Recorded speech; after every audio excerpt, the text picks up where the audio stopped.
point, it was a year of me looking for a job, and Really? I didn't get any. Yeah. And then I'll go, go all the way to the interview, and they're like, okay, because I can't work a cash register, or I've never worked a cash register, so no. So when I did that, he came over. I was like, sir, please, I need a job. I just said it like that. I said, I'm begging you. Wow. I said, I'm begging you. Resourceful. And my eyes started like literally water, because that's how desperate I needed. I was You like, were pulling on every skill set you had, everything with the water, tearing eyes, the begging. I'm begging you, I need please. He was like, my sister, it was this black guy. He was like really nice. God bless him wherever he is right now. But he was like, just fill out the form. I'm gonna help you. I was like, okay.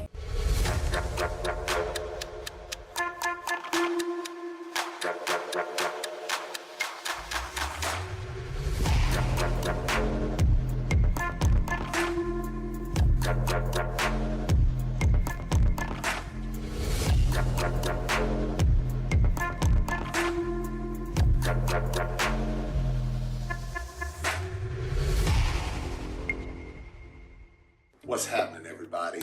I've been on this East Coast tour and found myself in Richmond, Virginia. But Richmond, Virginia has a very special connection to Ghana, and in particular the northern region of Ghana. And I was introduced to this company that produces shea butter. It's called NorthShea, and I'm here with Malia. Did I say that properly, or do you need to correct me on how I pronounce it? I need to correct you a little bit, It is Malia. Malia. Malia. Okay, Malia. Close. I'm close. Malia. Malia. Malia. Good. See, this is how we do this, So tell me what your name means. So Malia means to put together. When something is falling apart and you put it together. My grandmother gave me that name when I was born. My first name is Charity. My dad gave me that name. And a month or so later, my grandmother gave me Malia. And the two names, for some reason, connect together. Charity is kindness. Right. It's someone that wants to fix issues. That's, people are going through. You want to just be kind and charitable with love, right? And then the name Malia also is like more like putting things back to together. do well, right? And they were giving to me separate times when none of them knew the other name. My grandma didn't even speak English, so that's your God-given name. Yes. And how that all came together. Yes. And that really ties into what you're doing here with NorthShea, because this, before I tell too much of the story, and I think everybody's familiar that I have a particular interest in the country of Ghana, in the different cultures of Ghana. Now, which ethnic group do you come from? Because I know a lot of people are familiar with particular ethnic groups, but which one do you come from? So I'm from the Upper East region. They've renamed the regions, but before they did that, it was the Upper East region. It's very close to Burkina Faso. So, and also like the border of Togo on the other end, like very top of the... Oh, so you're on the... Oh, wow. All the way on the end, literally. My great-grandparents migrated from Togo. Really? When the African continent was divided, they decided that they wanted to not be ruled by the French, but rather they wanted to be ruled by the English, because they thought they were a little bit more lenient in terms of their rulership. So they migrated just like a little bit from the next village into our village, which is Wedekambo.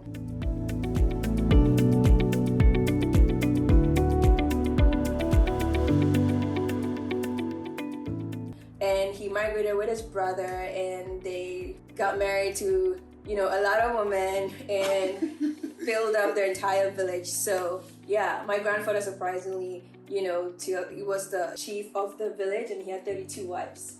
Whoa. Yes. And then our language is Wedekamsit. Okay. Wedekamsit. Wedekamsit, and the village is Wedekambo. Wedekambo. Yes. And how often do you get a chance to go back to your village? So I went 2020. And I haven't, since COVID happened, I haven't been, but I'm going to be going very soon because of the business and everything. But the good thing is I do have my parents there that are supportive, extremely supportive, so that's very helpful. What intrigued me about your business, and it's actually tagged to your business by our mutual friend Lamar Tyler, TSP. And when I discovered you were in Richmond, I was like, well, how does shea butter end up in Richmond, Virginia? Shea butter from Ghana end up in Richmond, Virginia. Tell me how you ended up here. Right after I graduated from college, I somehow won the American Visa lottery. And if many of you don't know what that is, it is more like a lottery that a lot of people worldwide enter. And it is run by the American government. And they are trying to find ways to diversify the United States. And, that's one of the goals that they had, and they started that program. So a lot of people worldwide enter into the lottery system. And when that happens, they get to, they do the drawing or whatever they call it, and then they pick winners randomly. Random winners. Yeah, and there are millions of people that enter this thing every single year. And I think they give visas to 100,000 people every year, and then they cut that down again. And that is worldwide. You can think about Ghana. How many percentage of that 100,000 would be Ghana in terms of all the countries in the world? So it's a very, very slim chance to win this thing. And you won it. And I didn't even know what it was. I was at school, my last year in college. I think we went for dining. I was in a boarding school. So it was a dining session, and they announced that there were a group of people over outside doing something. I didn't pay attention because I had a physics exam and I was not gonna fail that exam. So I literally rushed out of the dining hall, and I was going out, and then I saw my friend in line with the group of people that they announced about. So I saw her name was Gladys. I was like, hey, and then she's like, yeah, I'm doing this thing. You just want to wait for me? I was like, sure. So I waited for her because she was almost close to the front. And then when she got there, she took the paper, she filled out some things, and she was like, you want to fill this out? I was like, what is it? So she said, I don't know, it's something about America. And I was like, okay. So she was like, just fill it out. I'm like, I have no one to put their name on there. I don't have a phone number. She's like, just fill it out. So I filled it out and I turned it in. We graduated. And then a year later, I had a call. Oh, wow. And then the call said I'd won the diversity visa lottery. And I was like, what is that? This is a scam. And that was because I couldn't even remember that I did that. And then the guy tried to remind me of the day, the time, and I was like, oh yeah. So I ran and I told my parents, and they were like, my dad was like, that's not true. And then my mom was like, let's go find out. So so your dad was like, scam. Yeah. Your mom was like, let's just be sure it's not. So we drove to the office location where they were, the person called us about, and it was true. And they told us that throughout the people that thousands or hundreds of people that actually entered that day in the school, only 3 of us won. It was me, another guy who's currently in New York. He just went to medical school. I'm so happy for him. And then another girl as well. So just the 3 of us, and my friend didn't even win.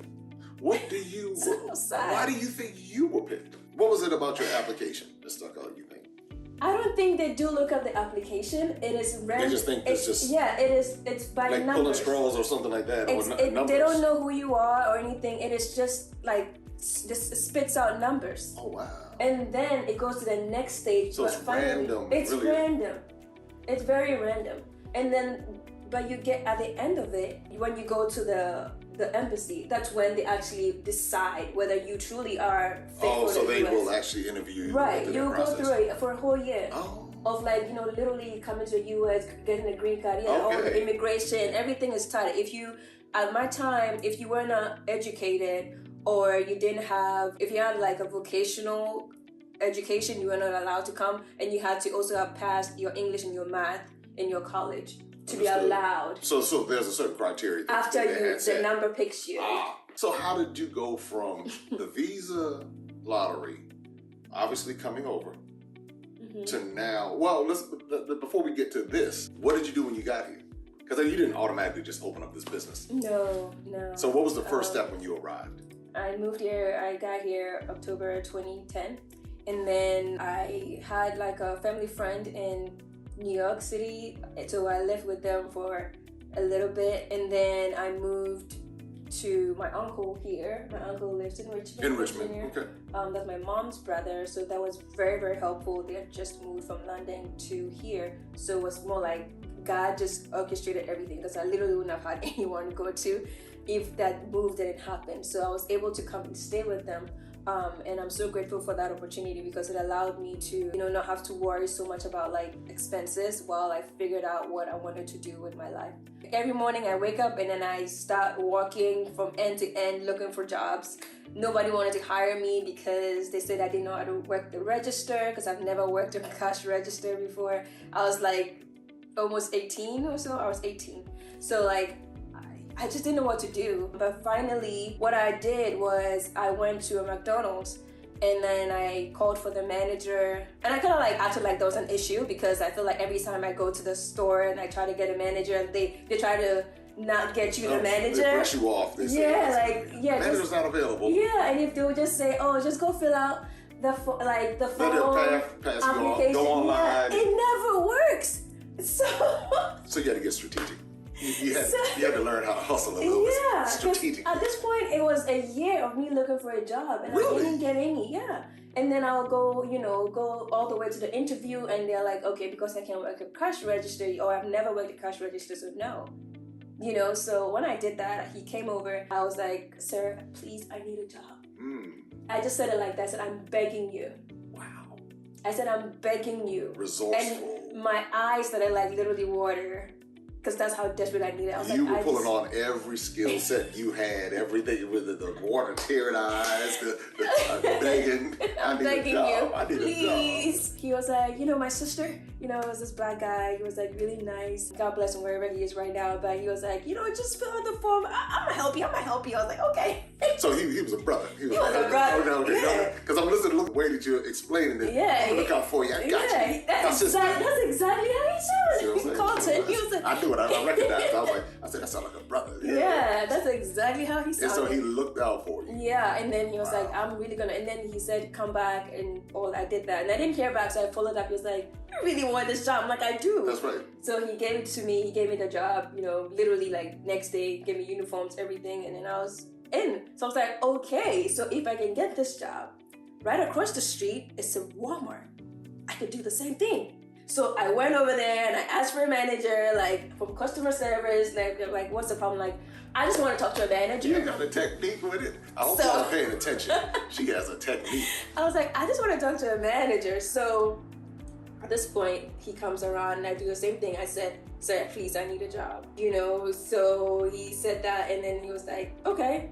So I got that job as well. But at the time I went and did the Walmart one, I hadn't secured the McDonald's one. So you were in between. Yeah, you didn't know what your hours were going to be like. Right, like it was more like, okay, I got you the job, but like you have to come back and do paperwork and other things. And they always say that sometimes, and it's like it falls off. Right, so you might not have, right. So that's why I went and did the exact same thing. So at this point, I'm waiting on the two HRs to like finalize things. Got it. And that the store manager, the Super Walmart, took my number and everything, and it was like amazing. I was so happy. I was like, I work at Walmart and I work at McDonald's. Now you know a lot of people in America are not excited about working at McDonald's or Walmart. No. That's like the bottom. The lowest. That's like you have failed, and you're gonna end up you working at Walmart. You gonna end up working at Walmart or McDonald's. But you saw it differently. Yeah, I saw a different thing. And then when I got into Walmart, I would dress up. I went to work like I was going to the office. Like I dressed up, with my belt on, we were wearing blue and khaki pants. That's what we're supposed to wear. Like I tucked in, everything was great. And one day, like I'm walking in the back for lunch. One lady back there that works in like the back end was like, are you a pharmacist? And I was like, no, I'm not a pharmacist. And she was like, where do you work? You're new? I was like, yeah. I'm a cashier. She was like, oh, you're a cashier. Oh, wow. I like how you dressed up. And I was like, is that like off? Am I supposed to dress a certain kind of way because I'm a cashier? The culture here is a little different. Right. But then she made me aware that there was a pharmacy though. So now I was like, Pharmacy. A pharmacy is in the space too. So I went and then I showed interest to the HR guy that I want to work in the pharmacy. So you went from cashier and in to a year pharmacy. I got into the pharmacy and I started working in the pharmacy as a technician. I didn't have the license yet, but they train you, and then they paid for the exam. They paid for the studying and everything. And then I was a pharmacy tech for a while. I won like 3 years. So my time there, I was no longer a cashier. And then, I quit McDonald's after like, a year when But you did good though. You didn't just quit after getting the job. You worked there a whole year. Oh yeah, I worked at McDonald's for almost a year and a half. And the only reason why I quit too was because I had to go to school. Because I couldn't handle those 2 jobs anymore. So you were going to school, but you had already finished school though. Before you had already graduated college in Ghana. So the college in Ghana is like high school. Oh, so okay, I understand. So it's high school, but then I got it. in Ghana, like right after high school, you go straight into like your national service or something like that. You go to university. I don't know how to put it, but we used to call it college for some reason. Understood. But that's high school. That was not like. So you finished high school. You came here. You got on the. I'm gonna use some American vernacular. You got on the grind, and then you got the 2 jobs. You realize now it's time for you to go to school again. How did you navigate school? I mean, because now school is expensive, and I know taking out all these student loans would be a wonderful thing and make it easier for you. Yeah, but I didn't even know how. Like, I was just walking around. I didn't have a car. So I walked to work every day. If my uncle, my aunt had like the time and they were available they would drop me off. But most of the time I would just walk because I was living close to the jobs as well. So there's this girl that I met at Walmart who was going to community college. She also wanted to be a doctor, and I've always wanted to be a doctor and all of that. So I was like, okay, let's try to I asked her a lot about what she was doing in school and all of that, the sciences and all that. So she told me about the community college here, which was Reynolds Community College, and that's where she went. So when I showed interest, I was like, okay, she can help me. She started picking me up. She was like, she could take me to school and bring me back every day. I was like, really? She was like, yeah. And then she took me to the school, got me to register, sign up and everything. And she started taking me to school. So for free, she would when she gets off work, she made me sign up for night classes. So when we get off work, we go to school together and then she drops me off. And she did that for maybe a good year until I was able to get a car. Really? Yeah. And you went to community college? I went to community college. Now, in America, a lot of people frown on community college. They put Walmart, McDonald's, and community college in the same category. Bless their heart. Bless their heart. They don't even understand. Yeah. But you were able to take that community college education. And where did you go from there? So after I did 2 years at community college, I got an associate's in science because like I was saying, I really wanted to go into either medical school or dental school. But I actually defined that I really wanted to be a dentist because I'm really good with my hands. I love to create things and make things, and I have really good hand coordination with my eyes. So I thought I'm looking around and seeing that clearly you do something well with your hands. Yeah. All this shea butter behind you here.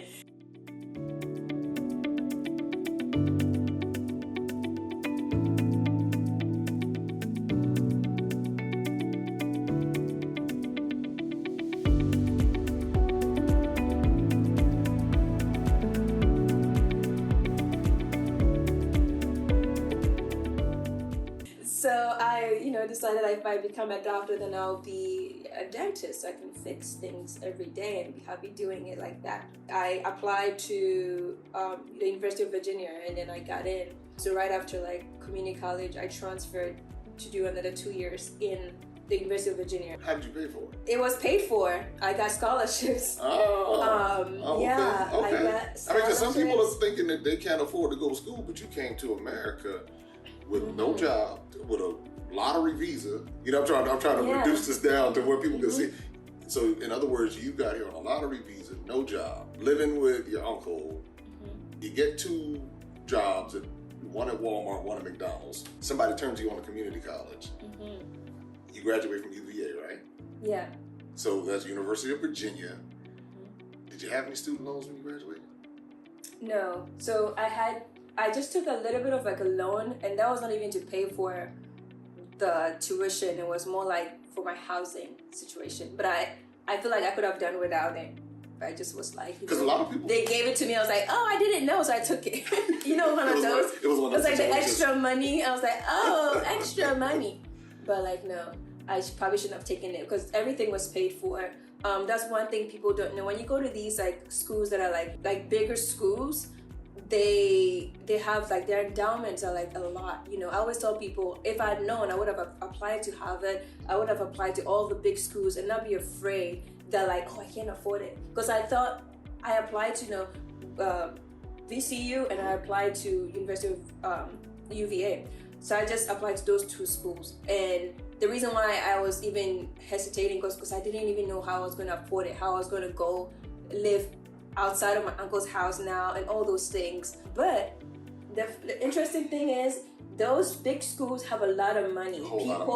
Yes. So it's for if you're like me and then you were in a situation where you didn't have it, the big schools are the ones for you. They can look out for you. So rather than going lower to like, not to say a certain school is lower, but yeah, every school has so at least give a shot at the greater schools. Because in that way, don't let the economics stop you, because they have endowments that have money in place specifically designed for you. Exactly. Millions of dollars for you. And it's always sometimes goes away. They don't get to spend it because like the people that need it are not coming there. But you got some of that money. Yeah, I did. And this is why we were going to talk about shea butter. But I told you, I said, no, there's more to this story, because I'm a huge advocate for showing students how to go to college without all of the student debt. Yeah. Because what it does long term, it's like if you have $100,000 coming out in these loans, and now you're trying to kind of climb your way out, but you did it the way I've been telling people to do it for 12 years. And this is the first time we met. Yeah. And they would look at me when I first started saying, hey, have you considered community college? They would look at me like, are you insane? Are you telling my child? It's like, that's like, wait a minute. No, you can work this. This is economics. So now, because you didn't have all of the student loan debt, how did you end up getting into the shea butter business? So I kind of like fell into it as well. When I was working at McDonald's and Walmart at the same time, there was a day that I was going to work, and at the traffic light, I saw a homeless man. I used to always like feel like I need to do something. When I see people who are like, I don't know, I have a big heart for like people who need help. I don't know, maybe that's my name. I was gonna say, is that your name? Malia or Charity, something. But like, I'm so passionate about people who need help, and I'm always feeling like I have to be there to help them. So when I saw this homeless man, like I was like, I kind of want to help him. But I looked at my car, and then I didn't have money. I had 25 cents. Really? At the time, yeah. And this car that I was driving to, I didn't even talk about that. A friend at church gave me a car. It was one of the old cars that they were gonna, just discard. You're gonna give away or do something with it. And they were like, just, so when the girl was taking me to school, that was what they gave me. So I started using that because the girl graduated, so I needed something. I was just like, grateful to have that until like I was able to buy another used one by myself. But you know what? There's a word that I sense when I'm talking to you. One word: humble. Humble. And that's why all of these things kept coming your way. Because there are a lot of people who feel as though they should receive. But at every turn, you were humble when you went to the jobs and said, listen, please give me a job. And then you weren't begging in the sense of not being able to do it. You were like, just please give me an opportunity. Yeah. And you then, you don't get me in preaching now. Then you were a good steward over the opportunity, because when you went into Walmart and how you presented yourself, someone recognized. So you went in with excellence. Where some people go in with the attitude like, y'all better give me this job, and I don't even want to go into this job, man. I was doing because they're making me do it. But you were kind of like, hey, I'm grateful for the job. Yeah, very. And at every turn, someone saw that attitude. It's like then when it came to community college. Yeah. These are pathways that you could not have orchestrated yourself. You know, so when you start thinking about it, I ain't trying to get all deep, everybody, but you know, I can go there too. But I'm hearing it, and it's really, I mean, there's so many lessons in here for people just if they have the right attitude. Yeah. Good things can come their way. So anyway, so you had the car. Yeah, so that's a car was in when the homeless guy was there, and then I was like, I have 25 cents in my car, and then I want to give that to him. I'm like, that's too small. And then immediately God just told me, give it to him, because he probably has 75 cents in his cup. And that's going to be $1 to buy a drink. You don't know what he has. Never, think you have too small to give someone. If that's what you have, give that. If that's all you have. So I gave it to him, he smiled, and I drove off. And that evening, it just got me thinking about something I was thinking about like when I came, I was thinking my mom will always call me and be like the kids at his school, because she's a teacher in a village in Ghana. And before I even came, I've seen her pack food for herself, lunch, and then she would pack like an extra lunch for a kid in her school. Or she would say, oh, today it was difficult. Like I had to hide myself to eat. And I'm like, why? And she was like, because the kids keep staring at me when I'm eating and I can't eat. I have to give the food away. Because they don't have food. They're hungry. Understood. So I've just grown up seeing all of them. My mom has always been posted in like the, remote areas ever since she started teaching, and she's been teaching for like 30 years. And that's been it. So I've always had those kids in my mind and in my heart too. That evening, what happened at the traffic light, literally God was bringing it back to my heart that never think, he said, I saw a quote that says, nobody makes the greatest mistake than he who did nothing because they can only do a little. So the person that makes the greatest mistake is the person who says, I'm not going to give you that $1 because the $1 is too small. I think it's too small, but it could be something. It could be great for the yes. person receiving it. Yes. So when that happened, I was like, wow, I work at McDonald's. I make $7.25 an hour, and sometimes they count my hours. Like, how am I gonna be able to? I really want to help these women and their children, or at least feed the kids, so my mom, can eat comfortably at school. But how am I gonna do it? So I was like, okay, every paycheck I want to put a little bit aside, 10%. Something, and then I'll send that home. So like every month I'll send like $50 home, or like every 2 months $50 home. And you know the rate, the Ghana dollar rate too. Is it the CDs? The CDs, right? The CDs is like ×5 or something. So when that 50 goes back, it's a little bit more. Right. So we started a feeding program. And then we started feeding the kids every day. My mom would say, hey, I was able to buy them rice. All the kids in my school, they're like 6-year-olds and 5-year-old little kids. Everybody gets food. We started like going above and beyond and like helping with like, if they were sick, maybe medicine. There was one that couldn't really walk. We bought her like a wheelchair and like all those stuff. I would save up for the wheelchair and all that. So like that incident at a traffic light really transformed my mindset about like helping with what I could help with. And then I went to University of Virginia. I graduated from the community college, and I went to the University of Virginia. At this point, I'm away from my 2 jobs. I transferred to Sam's Club from Walmart as a pharmacy technician. Okay. Because like Walmart, if you work at Walmart, that's one thing people don't know. That's the hub, but that's the... There are so many people at Walmart who say, I hate Walmart, but they still work there for 20 years. Ask them why they're still there. It's not that bad. Honestly. There are benefits. There's the benefit of even being able to like move anywhere in the world and have a job. You know what I'm saying? Unless you go to Ghana. Maybe, yeah, or like at least anywhere in the U.S. Right, I have a joke. I said Ghana is like the living Walmart. Yeah, because you can find anything you need. Yeah, exactly. But like, yeah, it allowed me, I was able to transfer to Sam's Club, Walmart, Sam's Club at the same. So I was working as a pharmacy technician there, very, very few hours because 4-year colleges are extremely hard. I was like doing like, pre-med and all my other courses too. So I had to cut down on working. Now, the problem is I cannot send money home as much. And the kids have started something I can't finish, right? So I'm like, oh, God, please.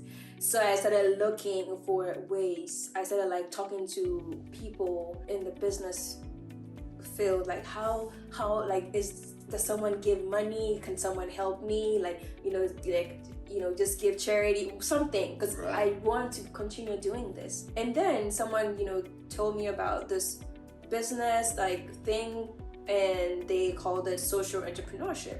and they had a program at the school. So I was like, that is basically using business to solve social issues. It is not a nonprofit where you're just giving money and you always have to be in the pockets of people and asking for money. This model is you're a business, but you're a business that loves to do social good. Your main mission is to help a particular cause, and then your business is sustaining itself and sustaining the mission that you are also about. So yeah, donations are great. You can take that in when it comes, but you don't rely on it 100%. Because it could change at any moment. Like some COVID could change someone's capacity to be able to make the donations. Exactly. But when you have an entrepreneurial effort that can fund what you're looking to do, then that can be ongoing. Exactly. I was like, social entrepreneurship, that's awesome. So I started taking courses, and I had a minor. I did a minor in social entrepreneurship.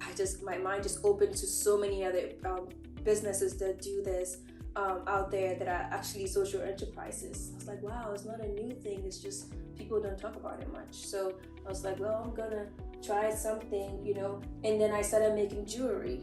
NorthShea didn't just start. I started making jewelry. I was like, I'm good with my hands. I can make jewelry, necklaces, bracelets, and things like that. So that's what I was doing. I opened an Etsy store, and then I'll give donations from the money from the jewelry to the kids. Wow. And then I was like, this is like a hassle. Like the business wasn't like doing well. And then I was like, I don't know, like I feel like I always, when someone buys my bracelet, I make it so well that they don't come back until like 2 years. Oh, so you needed to have something a little bit more flimsy where it falls apart. They need to come back on like recurring business. I can't do that.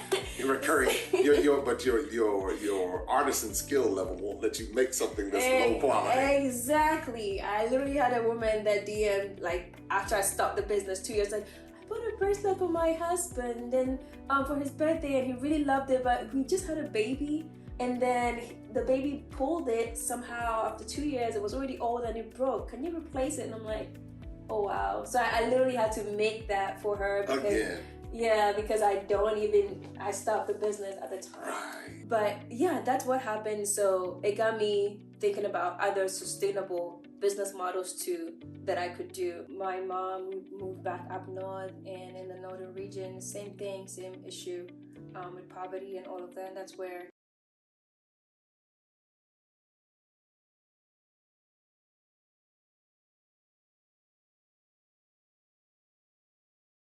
I was born and everything. So we were like, okay, I just looked around and I was like, just in my business classes, we would talk about, all these, because it was social entrepreneurship course. And then I had this idea. I was like, okay, when I look around, what I see in the village are shade trees. We don't really have a lot in the villages. If you've been up north, it's very dry and it's just a lot of grass. And then you see random trees, and most of the time those trees are probably like baobab trees or shade trees scattered around the savannah.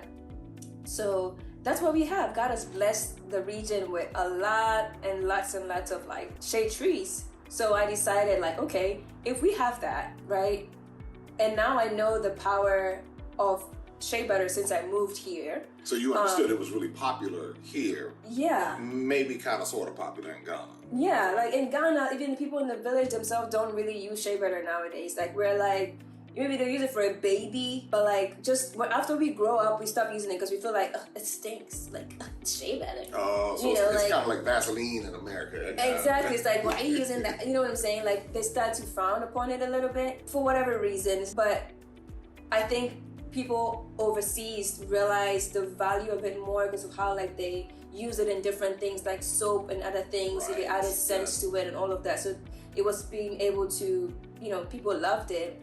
Whereas back home, we use it to cook. We cook with that. That's like our main cooking oil. So they don't necessarily like want to put like cooking oil on their skin all the time. That's like their mentality. So they cook with shea butter? Yeah, that's like the main thing we do with shea butter is cook. Really? I learned something new because I thought someone said that you didn't cook with shea butter. It makes amazing jollof.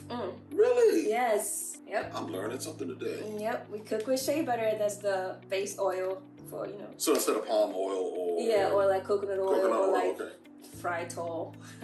Fritol. You did not say fritol. That's like Crisco. That's like Crisco in America. Do you know about Crisco? Yeah. Okay. Crisco. Yeah, that's our Crisco, fritol. Instead of that, like you just use shea butter, and it's vegan, it is healthy, it's from the nut, it's just pure and it's healthy for you. I don't, we use that and then we love it. So then that's when you used to realize that you could do something with all of these shea nut trees, and is that what happened at that point? Yeah, so that's basically what happened. So I was like, let me get a little sample, have them send me some a little bit, try to sell it, or and see how it works, and if people want it and I can figure out what to do with it, then we can like literally like start a business. Because what I did first was, when feeding the kids, right, like was like good and all, but I went on to giving the moms of the kids money to start their own businesses. Because I learned something about Ghanaian bank and all of that in school. So I was like, let me just go and do this, this micro loan thing, because I learned it in my class, and I was like, let me see how it can work with this. So I would give them money to start their own businesses, and the thing is, none of them were able to pay me back. The goal was not to pay with interest, it was just to pay back what you were given, and the money is given to the next woman. I didn't give them any business skills, I didn't give them any knowledge of how to, successfully price your products, and like none of that. It's just like, money, go. You want to sell slippers? Go sell slippers. You want to sell onions? Go sell onions. And so then you didn't get the money back. No. They didn't have the skills. Yeah, I just didn't equip them, and not everyone is meant to be an entrepreneur. Like, and I feel like that's one of the things in Ghana. Like, everybody wants to sell something because that's the way to survive. Yeah. But most people do, more like paycheck to paycheck, because they're not business owners. Like, they can't. So they're basically hustling to survive. They're hustling because they don't have the skill, or because it's not taught in the schools. Yes, it's not taught in the schools, and it's if you didn't come from a house where there was business going on and the skill. Because entrepreneurship is a skill. It is. It's like it takes. You have to cultivate. Yes, it takes skill, knowledge, and all of that, and that's what you think is missing for a lot of people. So when you gave the loans, basically they kind of took it as survival. Right. And then it didn't last long. Yeah, it didn't last long. It didn't come back, and they would start like dodging my mom when they saw her at the school. Like, they don't want to bring their kids to class anymore. Those type of things. I was like, no, this shouldn't be. Just tell them it's okay. Just keep it. Like, it's fine. This is not the goal. So I realized, this is not it. I'm not good at this too. So you're not a banker either. Let's go back to the drawing board. Right. And how about if I create a business, and all you gotta do is come in and work and get paid. You don't need to buy nuts. You don't need to buy a machine. You don't need to do anything. I would fund everything. All you need to do is come in and get paid a living wage.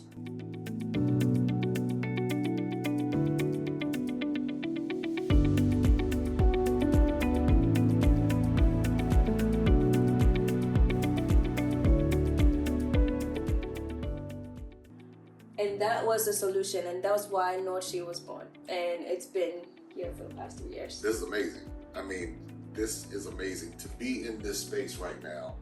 And everyone, you'll get a chance to see some of what the space looks like, some of the raw shea butter, some of the packaging, and just some of the behind the scenes.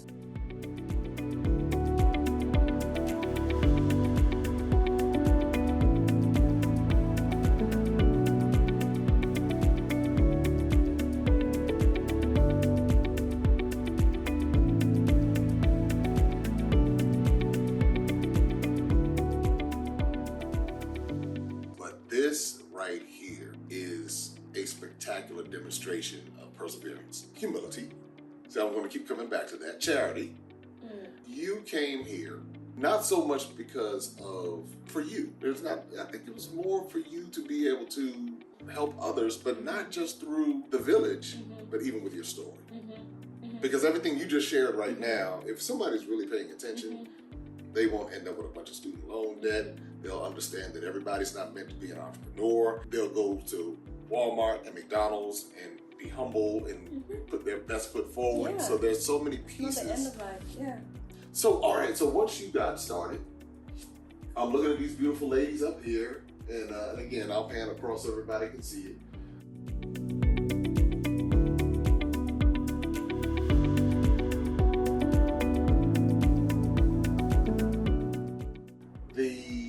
What was life like when you first got started? Was it easy? When you said, I have this great idea for the shea butter, let's do this thing. No, it was never easy. Still not easy. It wasn't easy at all. In the beginning, I just didn't even know the logistics of everything. How do you ship such a sensitive product?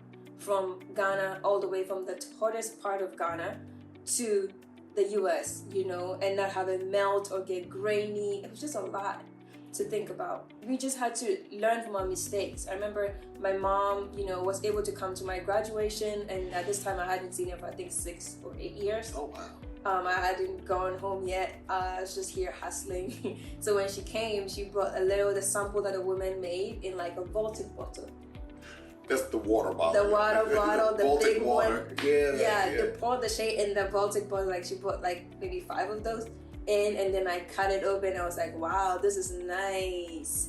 So I remember taking that little to the lab. I took that to the sample to the lab so they can have it tested and because I wanted to do things the right way. And they tested the shea, told us, it was great, like what we could improve on it and all of that. That's what happened. So in the beginning, it wasn't. But wait a minute, how did you even know to go to the lab to get it tested? I mean, that's that in and of itself, because like hustlers, they're just like, look, bring that shea butter in, cut it up, let's get it out here, and these, it's not like a drug deal, right? Yeah. So like, well, sell it to the people, but you knew to take it to the lab and get it tested. How did you know that? So I just did a lot of research online about like shea butter, the quality of shea butter, and what actual perfect shea butter should look like. Yes, we make shea butter at home and all of that, but it's like cooking rice, right? Everybody cooks rice differently. You eat jollof rice from the same Ghanaian home and it's different every single time. And one thing I realized was like, if I want to sell this shea butter, then I need to stand out in the sense that I don't want my shea butter to be the same as what's out on like just maybe Amazon. Not to say every shea butter on Amazon is not great, because we're gonna be on Amazon, or we are on Amazon. We're just working things out now. But like when I bought shea butter from Amazon in the past, and I bought it again from the same vendor, it was always different. It would be gray today, it's a little white today, it's a little yellow, it's grainy, it smells different.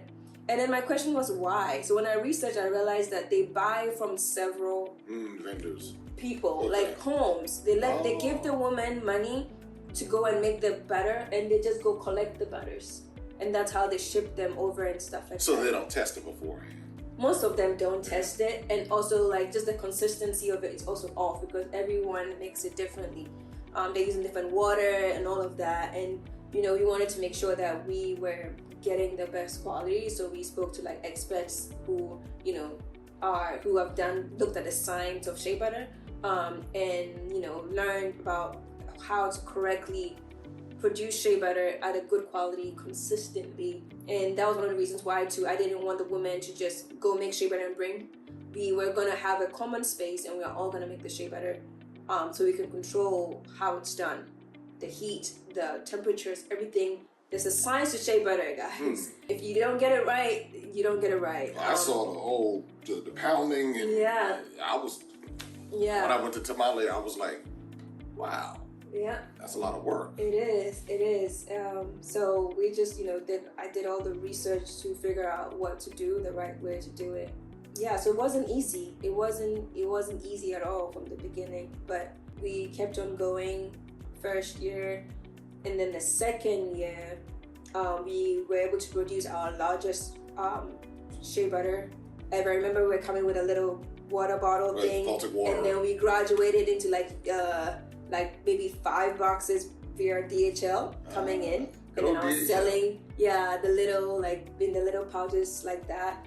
And then I was making body butters and whipped body butters from it as well. For those who like the scented ones, we use pure essential oils and no fragrance. We were able to produce our largest batch, which is about 2,000 pounds, a little over 2,000 pounds. And that came in 2020. Okay. We're in 2021, right? We're in 2021. Yeah. Almost in 2022. Yeah. So 2020 is when I went to Ghana and I produced that batch with them. 2019 and 2021. So you were there pounding it. We were there, like all the pictures you see, like all those ones. We made that from scratch. And then I came over and we shipped it. So we got here. I'm so excited, guys. I was storing it in like a storage unit. It has to be temperature controlled because of the melted nature of shea butter. Yeah, if you melted it. It's very sensitive. So I had to get a temperature controlled place, very nice warehouse, where we're just storing it there, and I'll go and package it sometimes, trying to figure out where we're moving from there. And then one day I I was just there. I got a call from the storage unit and they said, ma'am, your door is unlocked. I'm like, what do you mean? You know? And she was like, your door is unlocked. I was like, I think they got it wrong. So I made my way to the storage unit finally, and then lo and behold, I opened the thing like that and everything was gone. Oh no. 2,000 pounds of shea butter, gone. The bottles, we had made body butters, glass bottles, everything, the little sealers, everything. The person just cleared up the room. So they knew what you had in there? Oh yes, they came with a U-Haul when we saw the camera. They came with a nicely sized U-Haul. Every single box in there is 40 pounds. So this is not a one-man job. Like, you needed manpower to literally wow. get that done. So that happened last year. Yeah, July. And then took COVID. So now you had to go back and rebuild your business. Yes. See, it becomes more intriguing as we continue to talk. So how did you rebound from that? God. Yes. 100% Jesus. There is no other way that I can put this but God. And for some reason, I feel like for those of you who are not spiritually inclined, you may not understand what I mean. But like literally, I was at the space at 11 that night before packing up orders. I left and went home. I got home at 12. Somehow, I went on YouTube and there was this message that was like, this random YouTube thing that's come up. Just come up with a random message. Yeah, and then literally God was telling me that something was going to happen to NorthShea suddenly. So I saved the video and everything, and I was like, oh. So then I texted my friend and I was like, something's going to happen to NorthShea suddenly, but it's a good thing. That God is saying it's a good thing. A good thing is going to happen to NorthShea suddenly, so I'm getting prepared. You're thinking a different kind of good thing. Yeah, it's because the thing was like in the next 48 hours, it was specific. Okay. The video title, everything. And I was, something is for you, you just feel it and you believe it. And then I went to sleep and the next day, this happens. So when I went and opened the thing, I was shocked, but immediately the words came to me suddenly. And then I stood there and I was like, suddenly, it's all gone. I didn't know, should I cry? I'm listening. Should I, what do I do? But yeah, that happened like that. And then people just came through.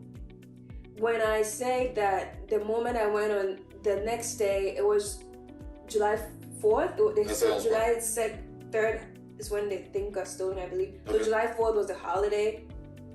That's the holiday, right? That's it. That's the American Independence Day. Yeah. Yes. So that was the day I remember I went on live, and then I told people, because I was doing pre-orders before this. Wow. So when the thing arrived, I'm like, okay, I need to roll. And then it arrives and I've collected people's money and everything is gone. So I'm like, oh, what do I do? I literally so I had to come to them. Did you cry at all? I cried after a while. Okay. I cried. The shock and then... Yeah, I was calm and then it hit me, then I started getting angry. Everything started coming together. This is blowing your mind. You're not expecting this. Donations started coming in. Mm-hmm. How did that impact your business within the past year, man?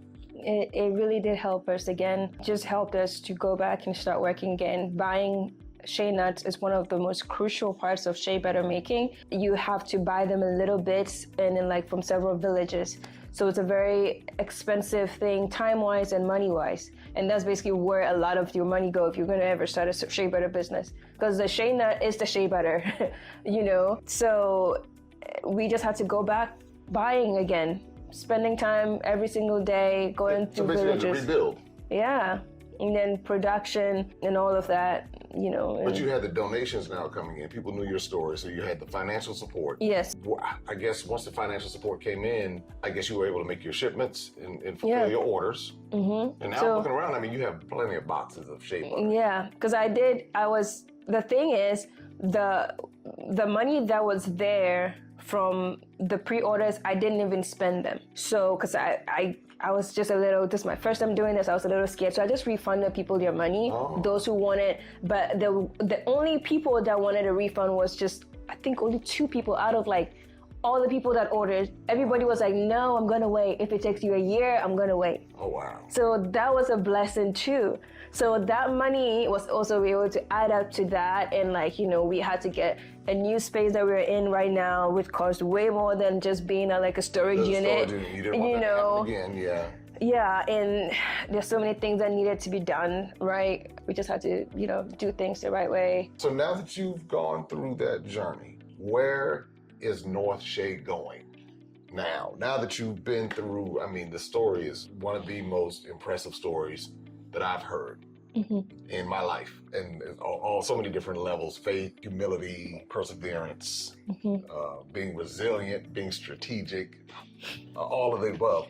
Where is NorthShea going?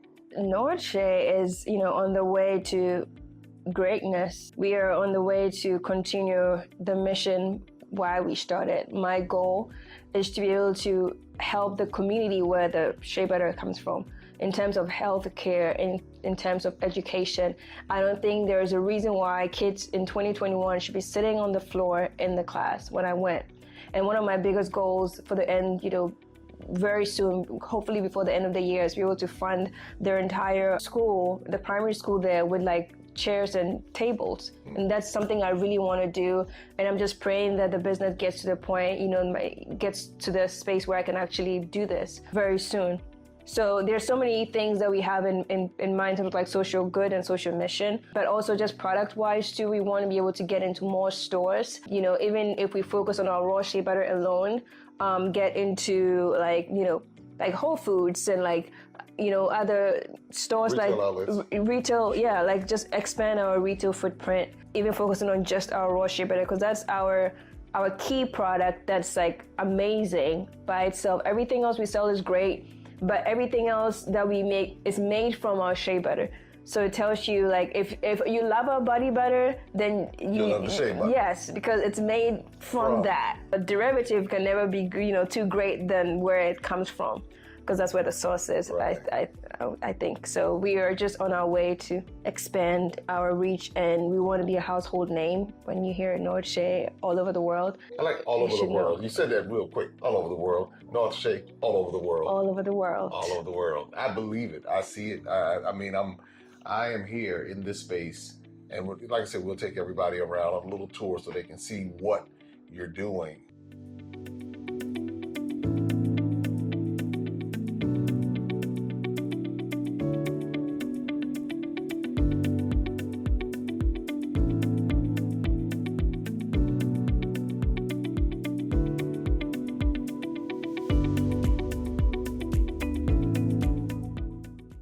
But this is the story is fascinating.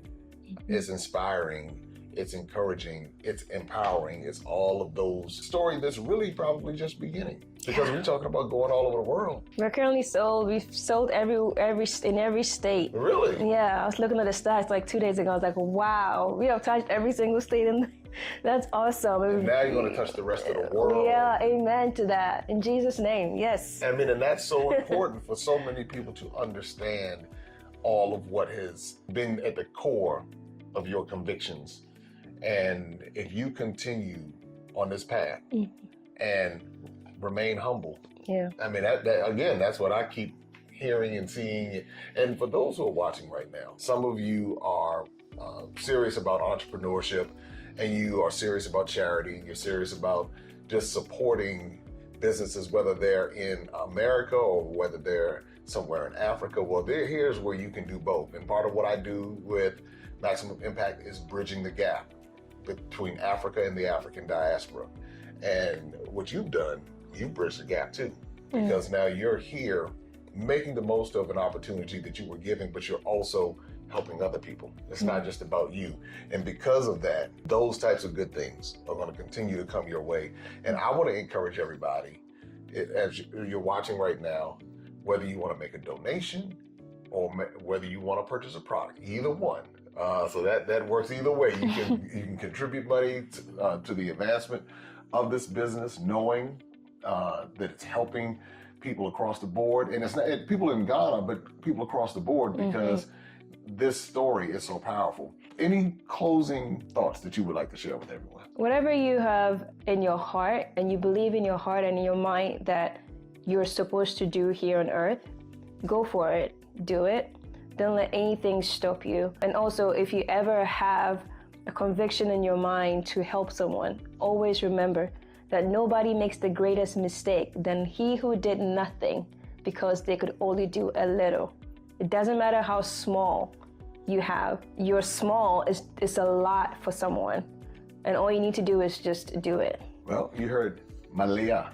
Was that better? Yeah. That's better. I'm getting there. You heard what she had to say. So now what I want you to do, visit the website. The website is NorthShea.com. NorthShea.com. Learn more about the story. Pick up several items. How about that? Pick up several items. And what I also want you to do is make sure you share this video. Be sure to subscribe. Be sure to like. This is how we continue to bridge the gap in the African diaspora. This is how we continue to empower on both sides of the Atlantic and wherever, maybe even the Pacific. You never know how all of this comes together. So again, thank you for tuning in. Until next time. Thank you. Bye. Open up your eyes and see all the fun and mystery. Take an African adventure with Darren and Destiny. From the mountains to the shore, so many things to explore. Take an African adventure with Darren and Destiny. The Adventures of Darren and Destiny. And Darren and Destiny are twin brother and sister. And you go on their adventures throughout the African diaspora, meaning so African diaspora destinations, primarily focused in Africa, but we go to South America, we're going to go to the Caribbean. Their first book is going to take you to Ghana. And then we're going to go on a safari. And from there, we're going to go to Ethiopia. And then we go to Salvador, Brazil.